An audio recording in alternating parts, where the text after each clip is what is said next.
사랑하고 축복합니다. 오늘 히브리서 15번째 시간입니다. 이제 어느덧 거의 이제 절반이 지났습니다. 저희가 30번 정도에 끝낼 텐데요. 지금 계속 그 예수 그리스도에 대한 이야기를 합니다. 오늘은 더 좋은 언약의 중보자. 지난주에는 더 좋은 언약의 보증이라는 제목으로 말씀을 나눴고요. 오늘은 중보자다. 대제사장에 대한 이야기가 10장까지 쫙 이어져요. 지난주까지 멜기세덱에 대한 이야기를 이제 정리를 했습니다. 멜기세덱이 도대체 누구길래 그 멜기세덱을 계속 이야기를 해요. 근데 결론은 예수님이 누구냐? 예수님은 멜기세덱과 같은 분이시다. 그 이야기예요. 오늘은 새 언약과 또 하늘의 성소에 대한 이야기를 좀 할 텐데 오늘 말씀이 좀 중요한 이유는 오늘 8장이 제대로 정리가 안 되면 이제 신천지에서 말하는 그들의 교리에 홀라당 넘어가기가 쉬워요. 이따 뒤에서 좀 보여드릴 텐데요. 사람들이 이제 이런 게 잘 안 되니까 자꾸 그렇게 미혹되고 넘어가는 거예요. 뭔가 좀 있어 보이고 화려해 보이면 거기가 그럴싸한가 보다 이렇게 사람들이 넘어가거든요. 지난주 말씀 7장에 빠르게 다시 보면 1절에 보면 멜기세덱이 누구냐? 살렘의 왕이다. 그러면서 하나님의 제사장이다. 이게 독특해요. 왕이면서 제사장. 이게 독특한 겁니다. 그러니까 구약에 분명히 이스라엘은 왕이 없었어요. 하나님이 왕이시고 제사장이 따로 있었죠. 나중에 하도 왕을 달라 그러니까 사울을 세웠고 다윗을 세웠어요. 그런데 그럼에도 왕과 제사장은 구별돼 있었습니다. 그런데 멜기세덱은 그 이전부터 왕이면서도 동시에 제사장이었어요. 그리고 아브라함이 멜기세덱에게 10의 1조를 드렸고 멜기세덱은 아브라함을 위해서 복을 빌어줬죠. 근데 나중에 17절에 가면 예수님을 향해서 내가 예수님에게 하는 말이에요. 하나님께서 너가 영원히 멜기세덱의 반차를 따르는 제사장이다. 너는 아론의 반차를 따르지 않는다. 지파도 달라요. 지파도 예수님은 유다 지파, 레위 지파가 아니죠. 전혀 다른 지파. 유다 지파는 왕의 가문이에요. 그죠? 왕의 가문에서 나오신 예수님. 그래서 왕으로 오셨다. 그죠? 다윗의 자손이여 그러잖아요. 그 왕이에요. 그러면서 동시에 제사장이다.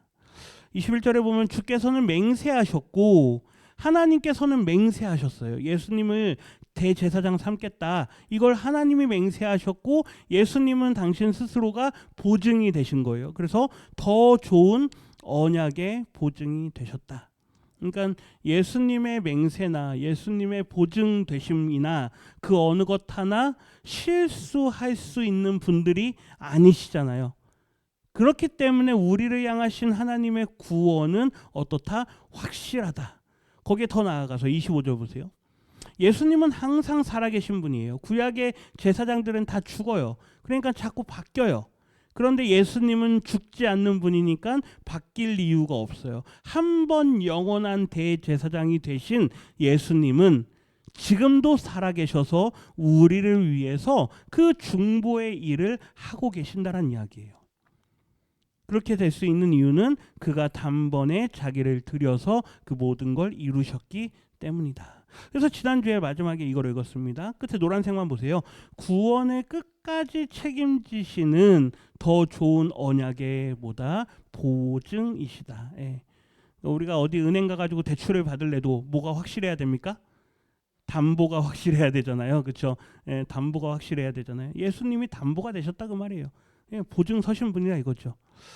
오늘은 더 좋은 언약의 중보자. 중보자란 얘기는 그 중간에 있는 역할이에요. 하나님과 인간 사이에 제사장이 그 역할을 했잖아요. 그 중간 사이에서 예수님이 아주 완전하고 더 좋은 그러한 언약의 중보자 역할을 하신다 그 이야기입니다. 오늘 세 가지로 좀 볼 텐데요. 첫 번째는 예수 그리스도는 하늘 성소에서 완전한 사역을 이루신 참된 대제사장이다 라는 거예요. 하늘 성소가 어디입니까? 일단 이 개념이 먼저 있으셔야 돼요. 하늘에 있는 거룩한 장소예요. 그죠? 그럼 우리는 그냥 뭐라고 이야기하면 좋을까요?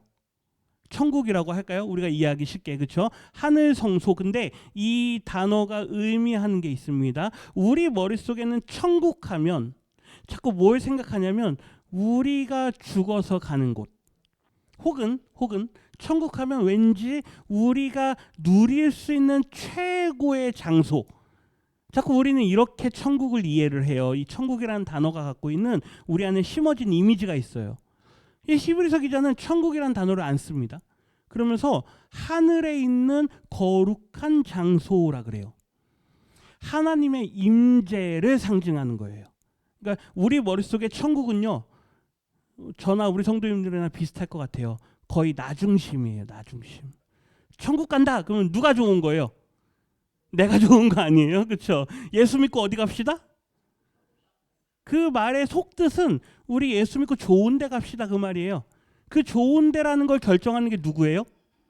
나잖아요. 여행 가자 그래서 자녀들이 여행 보내준다 그래서 여행을 갔어요. 여기가 좋아요 안 좋아요? 좋잖아요. 그러면 그건 누가 좋은 거예요? 내가 좋은 거예요. 거의 대부분 천국과 같다 이럴 때는 내가 좋다라고 생각을 해요. 히브리서 기자는 의도적으로 그 단어를 회피합니다. 그러면서 뭐라 그러냐? 누가 임재하시는 곳? 하나님이 임재하시는 곳이라는 말을 하는 거예요. 그곳에서 완전한 사역을 이루셨다. 그 이야기를 합니다. 오늘 1절 한번 보세요.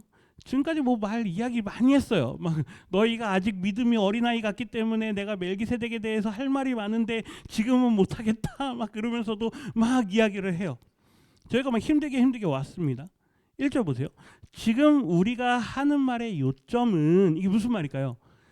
뭔가 많이 설명했기 때문에 우리 잠깐 정리 좀 하자 그 말이에요. 잠깐 정리 좀 하자. 그러면서요. 이러한 대제사장이 누구에게 있다? 우리에게 있다. 이게 핵심이에요. 이게 복음이에요. 우리에게 누가 계시다?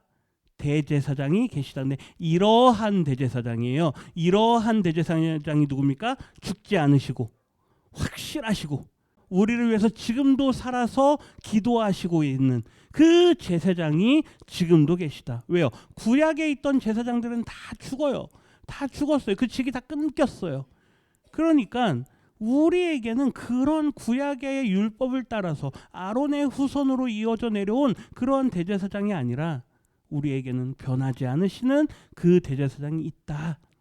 이게 요점이라고요. 그러니까 이 히브리서 기자가 강조하고 싶은 건 이 예수님을 뭐하라? 믿으라. 이 예수님을 제발 좀 믿으십시오 그 말이에요. 그러면서 조금 더 구체적으로 보세요. 이 하반절인데요. 그는 합니다. 그는 하늘에서 지극히 크신 이에 누굽니까? 지극히 크신 분이 누구세요? 하나님이에요. 하나님. 하나님의 보좌, 하나님의 앉아 계신 보좌는 계시록에도 나와요. 그 보좌의 어느 편에요? 우편에 이게 중요해요. 앉으셨다라는 게 중요해요. 우리는 그냥 너무 일반적으로 교회에서 오래 다니신 분들은 하나님의 보좌 우편에 앉으셨습니다. 그렇죠? 우리 이렇게 사도신경 할 때도 하잖아요. 이게 너무 익숙한데 이게 결코 익숙하지 않아요. 제사장과 예수님을 1대1로 놓으면 이게 완전 의미가 다른 이야기가 됩니다. 히브리서 10장을 한번 보세요. 11절인데요. 같이 읽겠습니다. 제사장마다 매일 서서 섬기며 여기까지만 볼게요. 제사장은 앉는 자리가 없어요. 성소에 들어가잖아요. 그러면 거기 의자가 없어요. 저도 그래서 여기 의자를 다 치워버렸어요. 여기 원래는 목사님들 의자 다 있잖아요. 여기 뒤에요. 제 의자는 저 아래 있습니다. 제사장들은 서서 일해요. 서서. 결코 앉을 수가 없어요. 왜요? 그 일이 끝나지 않기 때문에. 어디 감히. 제사장들은요. 계속 서서 일해야 돼요. 네. 그런데 보세요. 12절 보세요. 같이 읽겠습니다. 오직 그리스도는 죄를 위하여 한 영원한 제사를 드리시고 하나님 우편에 모아사 앉으사. 이게 중요한 거예요. 구약의 율법을 따랐던 제사장들은 그 율법을 따르는 제사의 일이 끝나지 않아요. 왜요? 매일 반복하고. 앞에 보세요. 매일. 그죠? 서서 섬기며 한다 그랬잖아요. 아바디 일한다는 얘기예요. 이게 일이 끝나지 않는다는 이야기예요. 그런데 보세요. 예수님은 앉으셨어요. 이게 무슨 말일까요? 끝났다는 이야기예요. 그러니까 히브리서 기자가 강조하는 게 있어요. 단번에. 완전한 그러잖아요. 그러니까 예수님의 십자가의 그 구속의 사건은 반복해서 매일 드리던 그 제사를 늘 서서 했어야 돼요. 근데 그거를 예수님이 뭐 하셨다고요? 끝내셨다고요. 완결 지으셨다고요. 그래서 이제 예수님은 뭐 할 수 있어요? 앉을 수 있어요. 이게 앉는다라는 의미가 두 가지가 있습니다. 하나는 제사를 완성했다. 또 하나는 통치하신다. 하나님이 보좌에 앉으셔서 뭐 하는 거예요? 통치하시잖아요. 그 통치 행위를 예수님이 제사에서도, 왕과 제사장이라 그랬습니다. 제사에서도 그 일을 완성하셨고 통치자의 역할도 여전히 하고 계시고, 그게 계속돼요. 이게 굉장히 놀라운 거예요. 그러니까 히브리서 기자가 이 꿰뚫고 있는 통찰력이라는 게 어마어마합니다. 대제사장의 사역을 완성하신 예수 그리스도, 그리고 왕적인 통치를 선언하면서 의자에 앉았다는 이야기는, 자, 이제 내가 다스린다, 이걸 선언하는 거라고요. 의자에 앉으셨다는 게 이제부터 내가 하나님과 함께 뭐 한다? 다스린다. 이걸 선언하는 순간이에요. 뭐 하신 게요? 앉으신 게요. 우리는 늘 보좌 우편에 앉으사 그러잖아요. 이게 우리는 너무 쉽게 이 고백을 하는데, 이 고백의 의미는 두 가지입니다. 다시요. 첫 번째 뭐라고요? 제사를 완성하셨다. 두 번째는 통치를 이제 선언하신다. 이걸 반드시 기억하셔야 돼요. 그래서 그만큼 우편에 앉았다라는 게 중요한 거예요. 오늘 본문 2절 다시 보세요. 성소와 참 장막에서 섬기는 이시라. 예. 성소가 있고 장막이 있는데, 이 성소와 참 장막은 어디냐면 하늘이에요. 그러니까 하늘이라는 개념은 누가 계시는 곳이요? 하나님이 계시는 곳, 그 얘기예요. 이 장막은 누가 세우신 것이다? 주께서 세우신 것이다. 사람이 세운 건 모세가 만든 그 성막, 장막. 그런데 이 장막은 하나님께서 세우신 거다. 3절 보세요. 그 안에서 일하는 대제사장마다 예물과 제사드림을 위하여 세운 자니, 그죠? 그러니 그도가 누굽니까? 예수님이에요. 예수님도 무엇인가 드릴 것이 있어야 할 것이다. 제물이 필요하다는 이야기죠. 제사장이니까. 4절, 예수께서 만일 땅에 계셨더라면 제사장이 되지 아니하셨을 것이니 이는 율법을 따라 예물을 드리는 제사장이 있음이라. 그러니까 구약 시대에 이미 하나님께서 제사장들을 세우셨고, 그죠? 그들을 통해서 제물을 드리게 하셨고, 우리가 레위기를 지금 계속 보잖아요. 거기 보면 제물을 어떻게 드려라, 제사장들이 어떻게 한다, 제사장들이 그걸 받아가지고 각을 두고 어떻게 한다, 뭐 이런 이야기들이 있어요. 그걸 예수님이 하실 필요는 없다는 이야기예요. 왜요? 이미 벌써 구약의 율법을 따라서 제사장을 세웠기 때문에. 5절 보세요. 그들이 섬기는 것은 하늘에 있는 것의 모형. 그러면 이제 두 개로 구분이 돼요. 하늘에 있는 것이 하나 있고요. 그것을 본따 만든 모형이 있다는 이야기예요.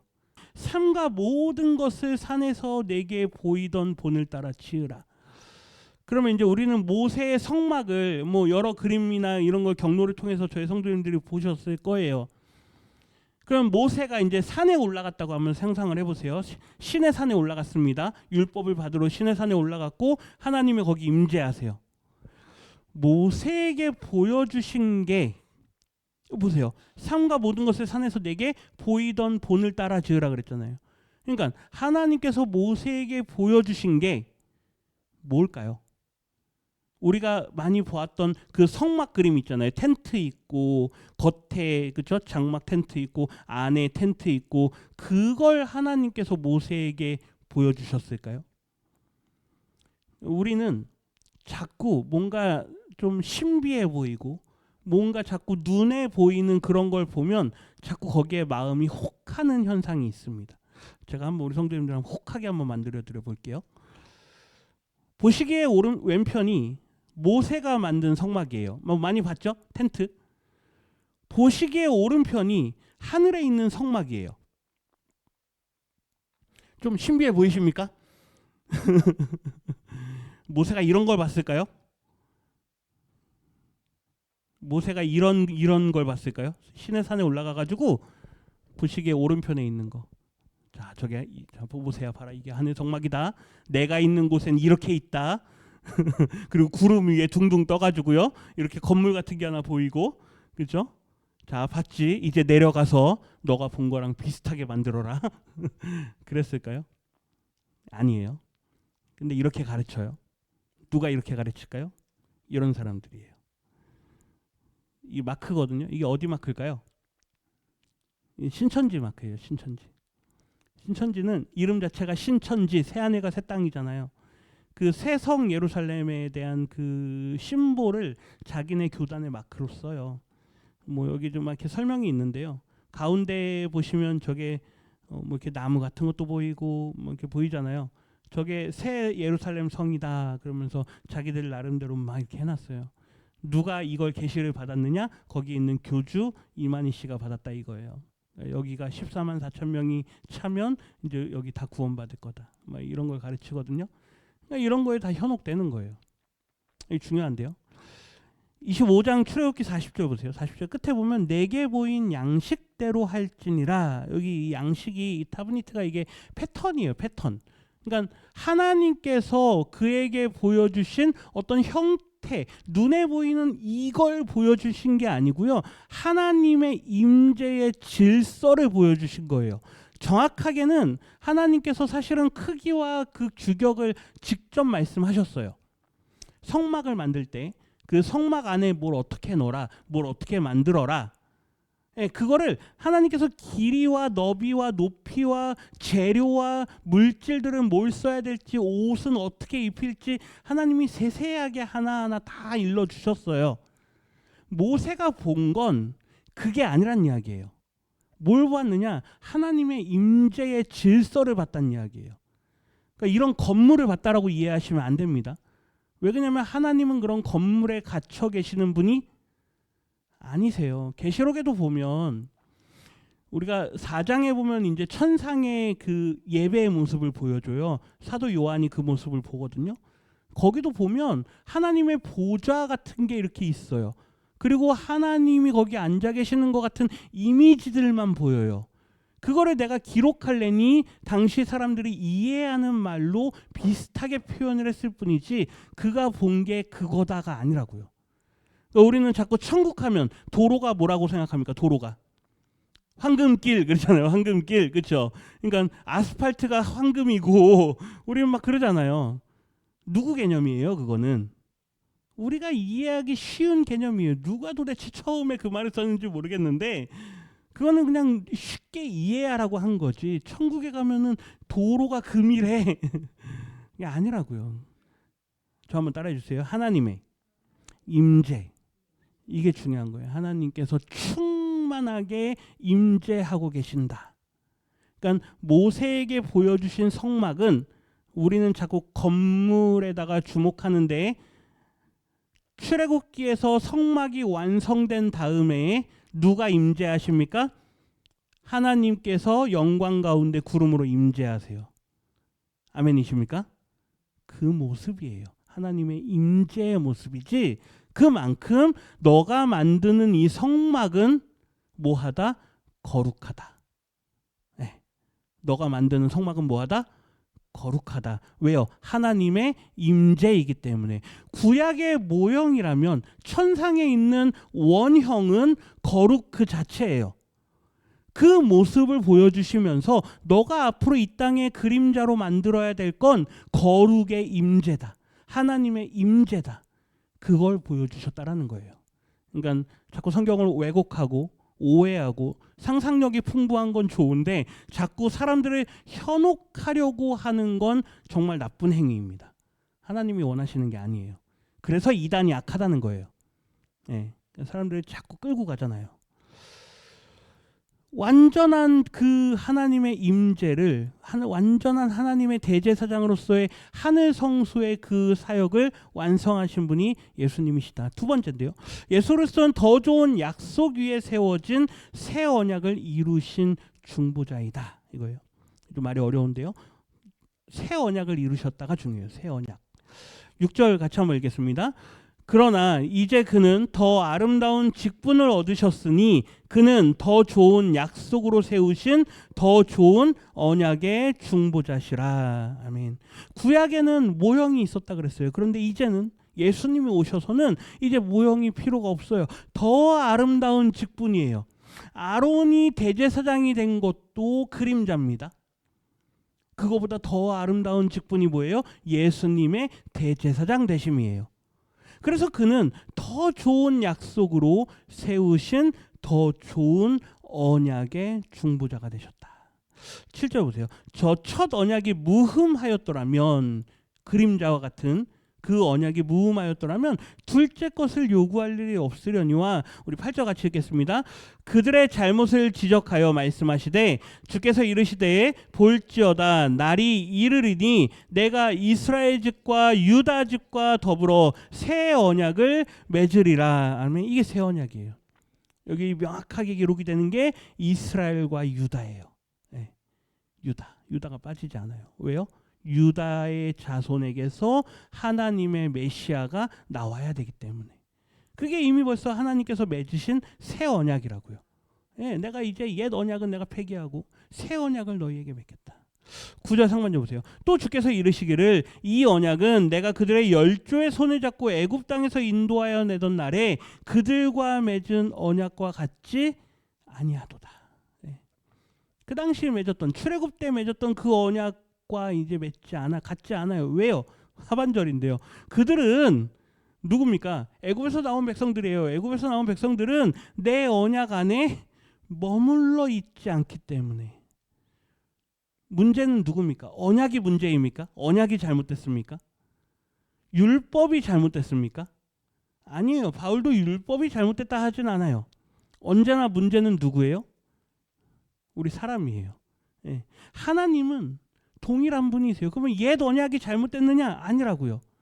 옛 언약도 그 자체로 의미가 있는데 사람들이 그 언약 안에 머물러 있으려 하지 않아요. 자꾸 내가 너희는 나 외에는 다른 신을 내게 있게 하지 마라. 하나님만 예배하라, 섬겨라. 계속 그런 율법을 주셨으면 그 율법 안에 머물면 돼요. 왜요? 우리를 구원하셨으니까.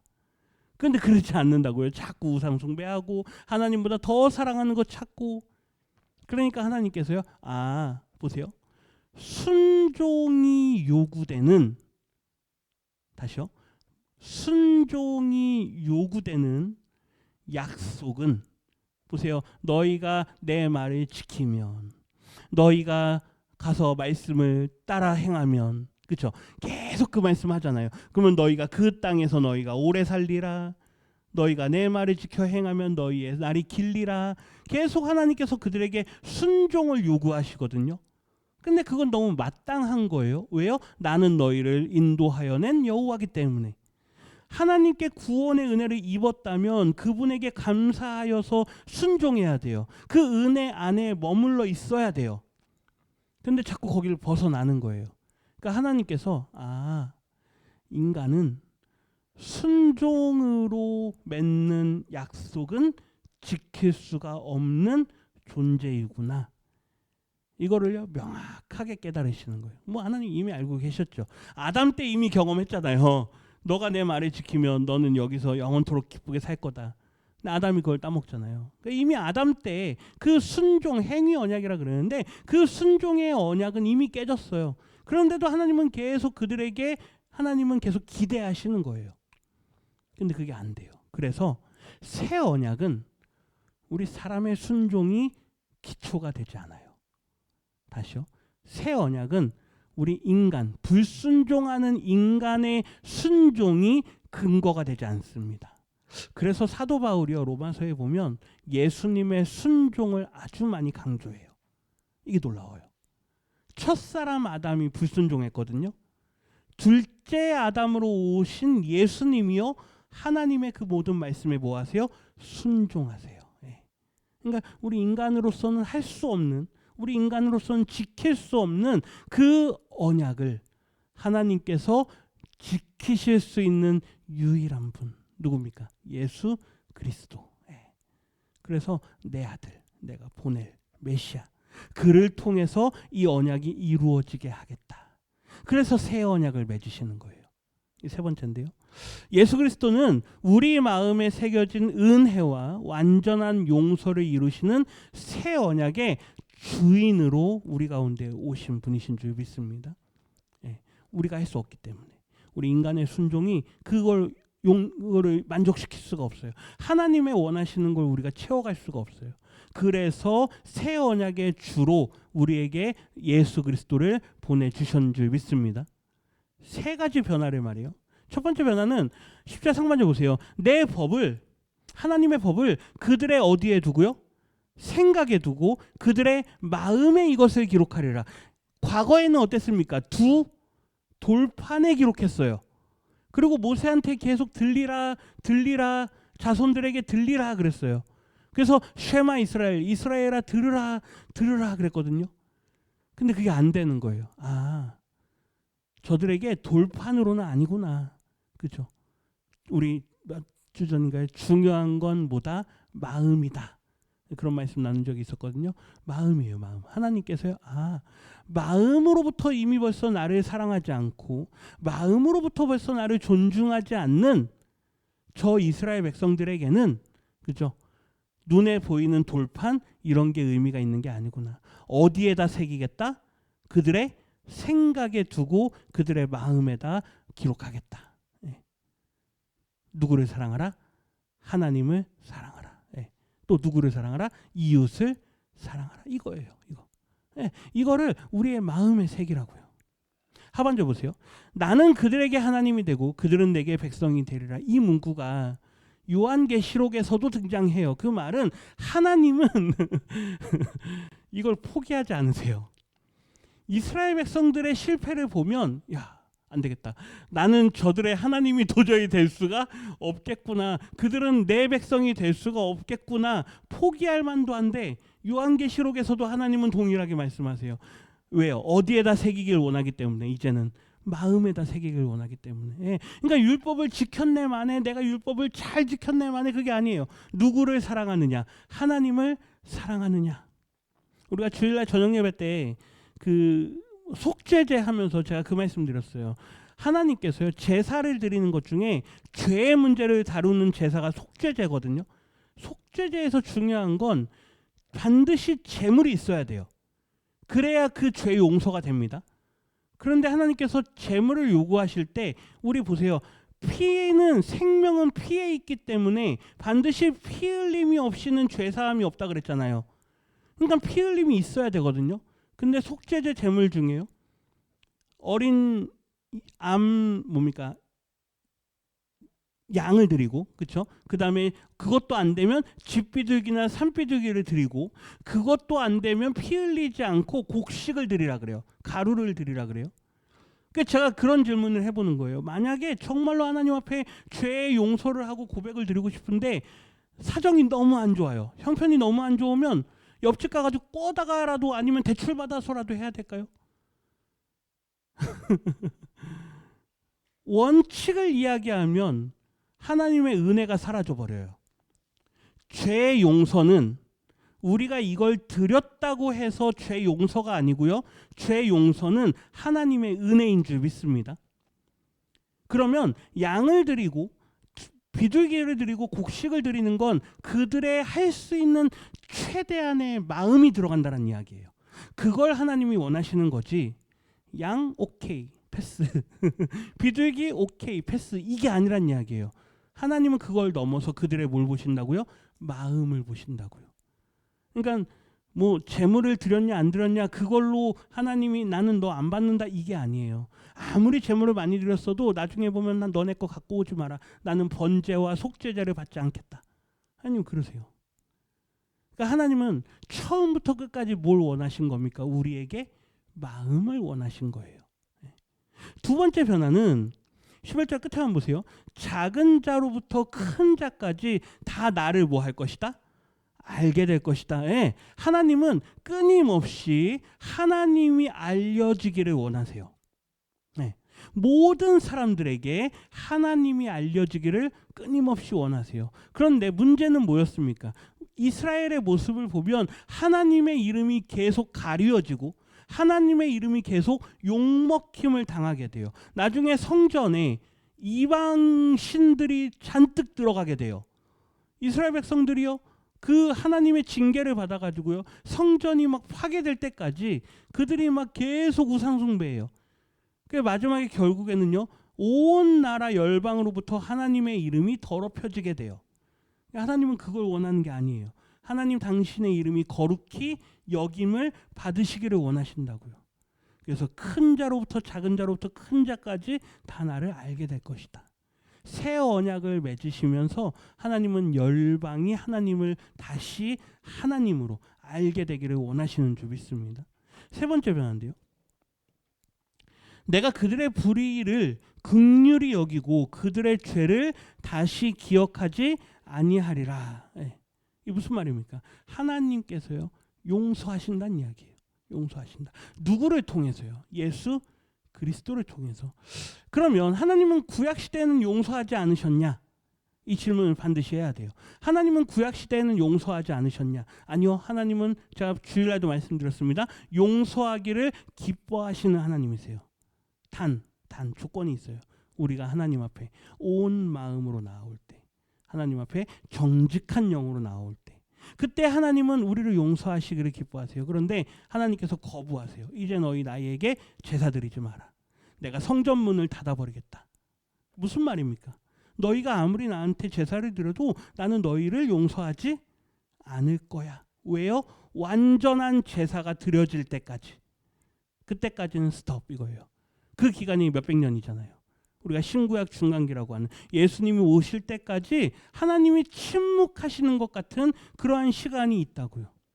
그런데 예수님이 오심으로 이제 내가 그들의 불의를 긍휼히 여기고 그들의 죄를 다시 기억하지 아니하리라. 여기 가로 열고 누구 때문에요? 예수 그리스도 때문에. 우리 때문이 아니에요. 우리의 어떤 것 때문이 아니라 오직 예수님 때문에. 그래서 이렇게 읽어요. 노란색 글씨만 같이 읽겠습니다. 새 언약이라. 그래서 새 언약이에요. 새 언약은 옛 언약과 다른 줄 믿습니다. 옛 언약은 우리에게 순종이 요구됐어요. 그런데 우리는 그 순종을 이룰 수가 없어요. 그 순종을 누가 이루셨다고요? 예수 그리스도께서. 그럼 우리는 그럼 순종 안 해도 되는 겁니까? 순종 안 하실랍니까? 아니에요. 그렇죠? 예수님께서 순종하신 그 본을 이제 우리도 어떻게 하는 거예요? 따라가는 거예요. 너희가 나를 따르려면 뭐 하라? 자기 십자가를 지고 나를 따르라. 예수님이 십자가를 지신 게 뭐 한 겁니까? 순종하신 거잖아요. 하나님의 말씀에 순종한 거예요. 우리도 우리에게 주신 십자가를 지고 예수님을 따르는 그 삶을 살아가는 거. 그래서 예수님은 더 좋은 언약의 중보자. 이게 결론적으로 무슨 얘기냐면요. 누구를 바라보라. 나중에 히브리서 기자가 결론으로 한 문장으로 하면 예수를 바라보자 이거예요. 결국에는 나중에 뒤에 가면 나옵니다. 예수님을 바라보라 이거예요. 왜요? 그분이 하나님과 우리 인간 사이에서 어떻게 하셨는가를 보란 이야기예요. 구약의 모든 조상들은 다 실패했어요. 그런데 예수님은 다 성공했어요.